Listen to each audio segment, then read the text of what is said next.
Anton Chekhov was a Russian playwright, short story writer, and a physician. He began his literary career while studying medicine at Moscow State University.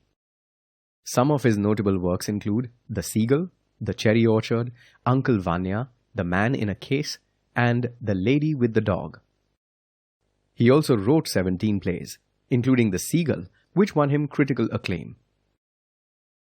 His writings are known for their realistic portrayal of Russian life. They are also known for their simple, economical storytelling. He was awarded the coveted Pushkin Prize in 1888.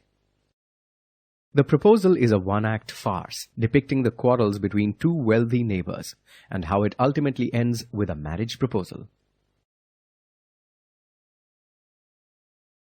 Let's see what happens in The Proposal by Anton Chekhov. One day Stepan Chubukov got a visit from Ivan Vasilovich Lomov. Ivan Lomov was dressed in his finery, a dress jacket and white gloves. The two neighbors greet each other affectionately. Lomov then takes Chubukov's arm and hesitantly starts talking. Chubukov thinks Lomov is here to ask for money. Lomov is in a state of excitement. Stammering, he asks Chubukov for his daughter Natalia's hand. Chubukov is ecstatic. He accepts the proposal and runs out to send Natalia to meet Lomov. He is confident that his daughter will accept the proposal too. After Chubukov leaves, Lomov thinks to himself. He feels that he needs to decide and not think too much, otherwise he will never get married. Natalia, he feels, has all the qualities of a good wife. She is an excellent housekeeper, not bad-looking, and well-educated. Besides, he is 35 and has a weak heart. He ought to settle down and lead a quiet life. At this point, Natalia enters. She makes Ivan comfortable and asks after him. Ivan hesitatingly and nervously begins to say why he is there. Instead of getting straight to the point, he starts talking about their childhood and the warm relationship between their families. He also points out that they are neighbors too. His oxen meadows touch their birchwood trees. Natalia interrupts him here. She asserts that Oxen Meadows belongs to the Chubukovs and not the Lomovs. Ivan disagrees strongly. And thus begins a long argument between Natalia and Ivan about the ownership of Oxen Meadows. Ivan believes that his grandmother had allowed some peasants of Natalia's great-grandfather to settle on the land in exchange for laying bricks for her. Natalia, on the other hand, tells him that Oxen Meadows has always been part of their estate. The argument gets louder and louder, and Natalia threatens to send her mowers to Oxen Meadows on the same day. Lomov feels agitated. He clutches at his heart, but he does not back down.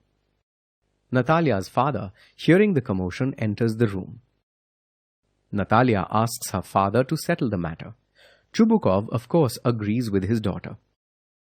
And thus starts a new round of argument between the two Chubukovs and Lomov. Lomov threatens to take them to court. Chubukov, in anger, abuses his family. Lomov feels his arm going numb. Angry and agitated, Lomov stumbles out the door. Chubukov, calling him a villain, tells Natalia that he cannot believe that this scarecrow had the nerve to propose to Natalia. Natalia is horrified when she realizes what she has done. She cries out hysterically and tells her father to call him back. Chubukov is alarmed to see his daughter's state. He leaves and sends Lomov back. Natalia greets Lomov affectionately and tells him that Oxen Meadows is his. Lomov is happy to hear that. Lomov then tells her that his dog has gone lame. He laments the fact that he paid 125 rubles for him.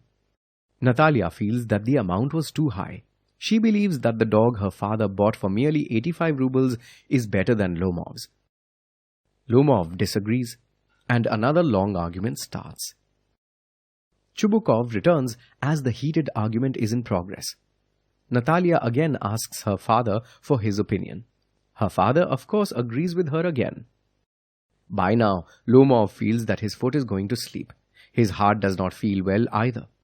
Chubukov and Natalia continue arguing with Lomov, They even begin to tease him. Lomov, unable to bear it anymore, collapses. Natalia screams. She believes Lomov is dead. Chubukov looks around wildly, shouting for a doctor. In panic, he seizes a glass and brings it to Lomov's mouth. To their surprise, Lomov starts moving. He is not sure where he is. Chubukov quickly tells him that Natalia is willing to marry him. He tells his daughter to kiss him in agreement. Lomov is now fully awake. He is happy that Natalia has agreed to marry him. Natalia is also happy, but she is unwilling to lose the argument. She reiterates that her dog Squeezer is better than Lomov's guess. Lomov too refuses to give in and insists that Squeezer is worse. As for Chubukov, he wanted to avoid another argument. He quickly shouts for champagne.